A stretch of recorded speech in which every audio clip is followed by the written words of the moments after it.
Suratul Fatihah, surah Al-Fatihah. Surah ini Makkiyah. Makkiyah. Dia disebut juga kemudian dengan Asy-Syifa. Lima rawahu ad-Darimi an Abi Sa'id marfu'an, Fatihatul kitab syifaa'un min kulli summin. Ya, hadisnya ini maudhu' sebetulnya hadisnya disebut keterangannya, tapi ada keterangan lain yang menguatkan. Asy-Syifa itu penyembuh, obat dari semua jenis penyakit yang dianggap sulit. Penyakit yang sulit itu ada dua. Awas, penyakit sulit ada dua. Satu, penyakit hati, maradul qalbi. Ini susah. Menemukan obatnya sulit. Obatnya cuma satu, cuma ada di Quran. Yang lain enggak ada. Demi Allah, iri hati, dengki, dendam, enggak ada obatnya. Datang ke apotek yang paling dahsyat, Kimia Farma. Masuk rumah sakit. Cipto, RSPAD, sampai dengan kemudian ke Hermina, tanya sana, masuk. Dok, saya pusing. Apa gejala yang dirasakan? Kalau teman saya beli kulkas baru, saya pusing. Nggak akan bisa dituliskan. Dokternya tersenyum kemudian menuliskan. Pergilah ke apotek sana, tuliskan Quran surah sekian, surah 17 ayat ke-82. Berangkat. Cari apotek Alisan mana? Ini. Pak, apoteknya cuma buka malam Jumat, Pak. Kamis di Masjid Alisan. Siapa Bu apotekernya? Ustaz Adi Hidayat. Misal, dia kan misal. Ustaz lain banyak juga, carikan. Dirujuk lagi ke Al-Quran, nggak akan ditemukan. Iri hati nggak ada. Ya, resepnya nggak ada kecuali di Quran semuanya.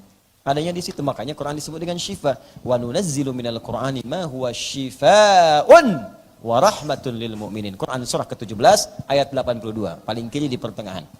Jadi kalau Anda rajin baca Al-Quran, Anda akan dibebaskan dari penyakit hati. Bebas tuh. Awas, hati-hati, penyakit hati itu tidak mengenal siapa pemiliknya.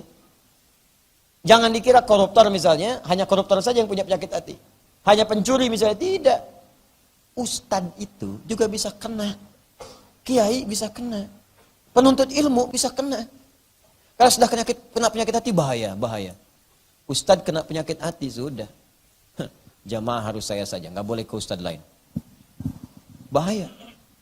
Karena Anda tidak menguasai semuanya. Ketika Anda berikan fatwa yang salah, salahlah semua murid Anda. Murid kena penyakit hati, bahaya lagi. Ustadznya bisa dimarahin. Ini aneh nih. Kalau sudah murid menyoal ustadznya, sudah nggak akan pernah dapat keberkahannya. Itu yang paling bahaya. Apalagi jika kemudian menyebarkan fitnah, menyebarkan ini dan itu, wah itu yang paling dahsyat. Itu dosanya banyak. Jangan cari masalah dengan ustadz lah, keuntungan nggak ada, dosa banyak. Pencuri pun nggak mau nyuri ustadz, nggak mau. Ambil tuh sendalnya ustadz, nggak mau, dosanya gede.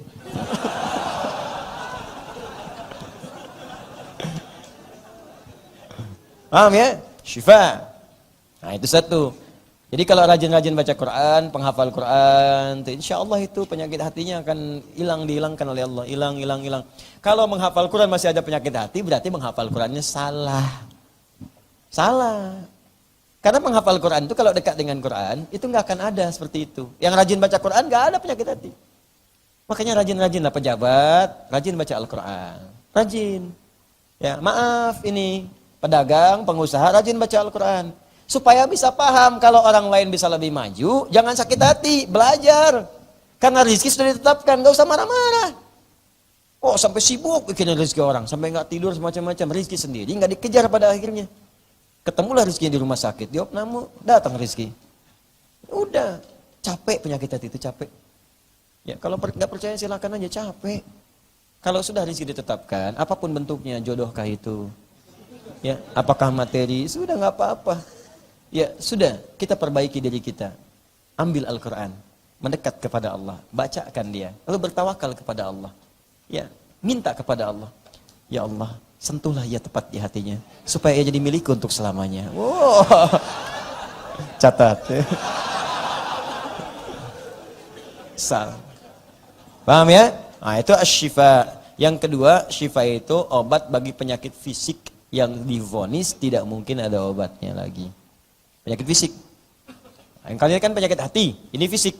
Kepala fisik. Awas. Pundak fisik. Lutut fisik. Kaki fisik. Kepala, pundak, lutut, fisik. Perut, fisik. Sakit perut, fisik. Sakit kepala, fisik. Bisa macam-macam sebabnya. Ada yang misalnya musibah kecelakaan, ada yang kena binatang. Nanti dikisahkan di sini ada yang disengat kalajengking di zaman Nabi. Kalajengking Arab Anda bayangkan. Disengat tuh. Disengat kepala suku. Sekarat kemudian kena racun sudah menyebar. Sana sini cari obat gak ada. Cari tabib gak menyembuhkan. Tabib itu tabib. Bahasa Arab dokter. Tabib itu dokter. Bukan tukang obat.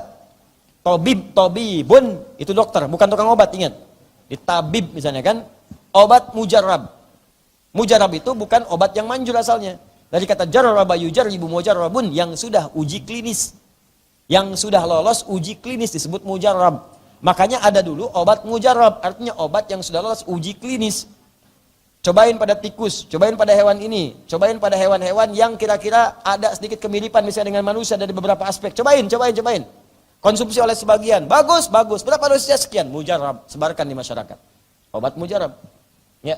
Jadi kalau ada tukang obat katakan obat mujarab, ya di jalan-jalan pinggir tanya, sudah uji klinis belum? Kalau belum berarti bukan mujarab. Jelas ya? Tayyib. Nah, maka kemudian dicoba sana sini enggak sembuh. Sebelumnya ada rombongan sahabat mampir diacuhkan.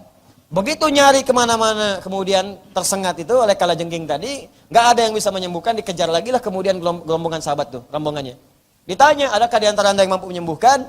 Satu orang angkat tangan mengatakan, insyaallah atau biiznillah, jika Allah berkehendak. Di bawah orang itu dibacakanlah Al-Fatihah. Dibacakan Al-Fatihah tanpa apapun, kemudian tanpa diulang-ulang berkali-kali pun. Sekali baca Al-Fatihah sembuh dengan izin Allah Subhanahu wa taala. Sembuh. Karena itu Al-Fatihah pula disebut dengan surat ruqyah. Ya. Raqqa yurak kita raqiyatan. Raqqa yurak itu mengangkat sesuatu yang sebetulnya bukan di situ tempatnya. Misal begini. Ini ada spidol nih di atas gelas. Ini gelas bukan tempat spidol. Bukan tempatnya. Saya angkat kemudian spidolnya. Jelas? Raqqaitul qalam minal kub. Saya mengangkat ini spidol dari gelas. Raqqait, ya. Pekerjaannya disebut dengan ruqyah. Saya sedang meruqyah spidol supaya keluar dari gelas. Bismillahirrahmanirrahim. Alhamdulillahirabbil alamin. Ar-Rahmanir Rahim, Maliki yaumiddin. Iyyaka na'budu wa iyyaka nasta'in. Ihdinas siratal mustaqim. Siratal ladzina an'amta 'alaihim ghairil maghdubi 'alaihim waladdallin. Hilang. Allah berkehendak, hilang spidol. Paham? Nah, ini contoh saja. Ada penyakit tempatnya bukan di badan. Tempatnya bukan di kepala kita. Di kepala kita itu tempatnya pikiran. Di badan kita tempatnya nilai kebaikan. Tiba-tiba ada penyakit. Dari mana datangnya? Medis sudah nggak mungkin mengatakan ini mustahil pak. Ini nggak bisa pak. Kemasukan obat sudah nggak bisa. Mungkin tunggu saja pada waktunya. Maksudnya apa dok?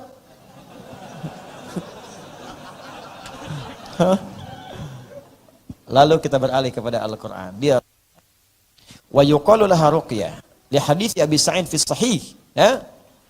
Disebut juga ruqyah karena hadisnya Abu Sa'id dalam As-Sahih. Hina raqa biha ar-rajul al-salim faqala lahu Rasulullah sallallahu alaihi wasallam, "Wa ma yudrika annaha ruqyah." Ketika beliau memberikan kemudian ruqyah kepada seorang tadi yang terkena tadi, ya, terkena racun dari kalajengking tadi, di ruqyah bacakan Al-Fatihah, bacakan sampai sembuh. Begitu sembuh diberi hadiah, kambing cukup banyak. Dibawa ke Nabi karena takut itu gratifikasi. Tuh, bayangkan sahabat Nabi. Wih, saya bacain Quran dikasih kambing, takut gratifikasi. Takut gratifikasi. Anda bayangkan. Jadi kalau iman sudah ada itu, sekecil apapun dipertimbangkan apakah Allah ridha atau tidak. 1 rupiah pun. Umar bin Abdul Aziz diangkat jadi khalifah. Kekuasaannya besar. Datang ke istananya. Datang kemudian saudaranya bertamu malam-malam. Ketika bertamu langsung buru-buru matikan lampu. Bingung kemudian saudaranya. Nyalakan lilin, dinyalakan. Kenapa engkau matikan lampu, nyalakan lilin? Kata Umar bin Abdul Aziz, saya mohon maaf. Ini lampu fasilitas negara.